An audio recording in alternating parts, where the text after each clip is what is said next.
Hi hello friends, welcome to Anolli kitchen. ಇವತ್ತೊಂದು simple and ಇನ್ಸ್ಟೆಂಟಾಗಿ rice recipe ಮಾಡಿ ತೋರಿಸ್ತಾ ಇದ್ದೀನಿ. ವಿತೌಟ್ ವೆಜಿಟೇಬಲ್ಸ್ ಅಂದರೆ ಯಾವುದೇ ರೀತಿ ತರಕಾರಿನ ಯೂಸ್ ಮಾಡದೆ ಮಾಡ್ತಾ ಇರೋದು. ರೆಸಿಪಿ ಟೇಸ್ಟ್ ಅಂತೂ ಆಸಮ್ ಆಗಿರುತ್ತೆ.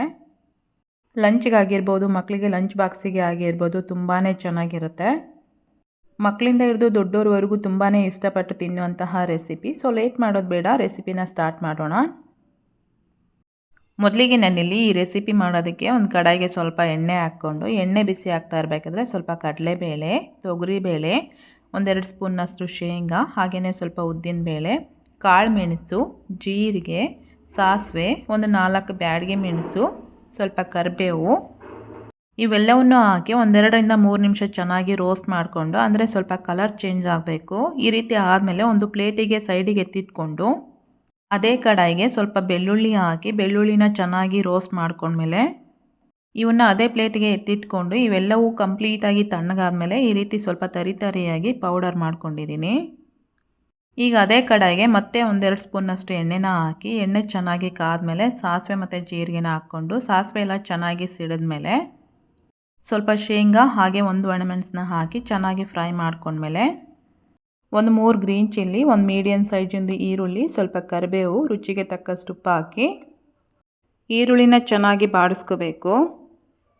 ನೋಡ್ತಾ ಇದ್ದೀರಲ್ವ, ಈರುಳ್ಳಿ ಎಲ್ಲ ಚೆನ್ನಾಗಿ ಫ್ರೈ ಆಗಿದೆ.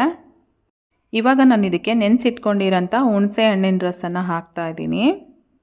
ಈ ಹುಣಸೆ ಹುಳಿ ಹಾಕಿದ ಮೇಲೆ 1-2 ನಿಮಿಷ ಚೆನ್ನಾಗಿ ಫ್ರೈ ಮಾಡಿಕೊಂಡು ಆಯಿಲೆಲ್ಲ ಈ ರೀತಿ ಸ್ವಲ್ಪ ಬಿಟ್ಕೊಂಡ್ಮೇಲೆ ನಾವು ಆಗಲೇ ಪೌಡರ್ ಮಾಡಿ ಎತ್ತಿಟ್ಕೊಂಡಿದ್ವಲ್ವ, ಆ ಪೌಡರನ್ನು ಸೇರಿಸ್ಕೊಂಡು ಜಸ್ಟ್ ಮಿಕ್ಸ್ ಮಾಡಿಕೊಂಡ್ರೆ ಸಾಕು. ಯಾಕೆಂದರೆ ಈಗ ಆಲ್ರೆಡಿ ನಾವು ಅದನ್ನು ರೋಸ್ಟ್ ಮಾಡಿ ತೊಗೊಂಡಿರ್ತೀವಲ್ವ, ಹಾಗಾಗಿ ಒನ್ಸ್ ಮಿಕ್ಸ್ ಮಾಡ್ಕೊಂಡ್ಮೇಲೆ ನಾವು ರೆಡಿ ಮಾಡಿ ಇಟ್ಕೊಂಡಿರೋಂಥ ರೈಸ್ನ ಹಾಕಿ ಚೆನ್ನಾಗಿ ಮಿಕ್ಸ್ ಮಾಡ್ಕೋಬೇಕು. ನಾವಿಲ್ಲಿ ರೈಸ್ನ ಸ್ವಲ್ಪ ಉದುರಾಗಿ ಮಾಡಿಕೊಂಡ್ರೆ ಟೇಸ್ಟ್ ಅನ್ನೋದು ತುಂಬಾ ಚೆನ್ನಾಗಿ ಬರುತ್ತೆ. ಮುದ್ದೆ ಥರ ಆದರೆ ಅಷ್ಟು ಚೆನ್ನಾಗಿರಲ್ಲ. ರೈಸ್ನ ಹಾಕಿ ಮಿಕ್ಸ್ ಮಾಡ್ಕೊಂಡ್ಮೇಲೆ ಕೊನೆಯದಾಗಿ ಸ್ವಲ್ಪ ಕೊತ್ತಂಬರಿ ಸೊಪ್ಪನ್ನು ಹಾಕಿ ಗಾರ್ನಿಷ್ ಮಾಡಿಕೊಂಡ್ರೆ ಆಯಿತು.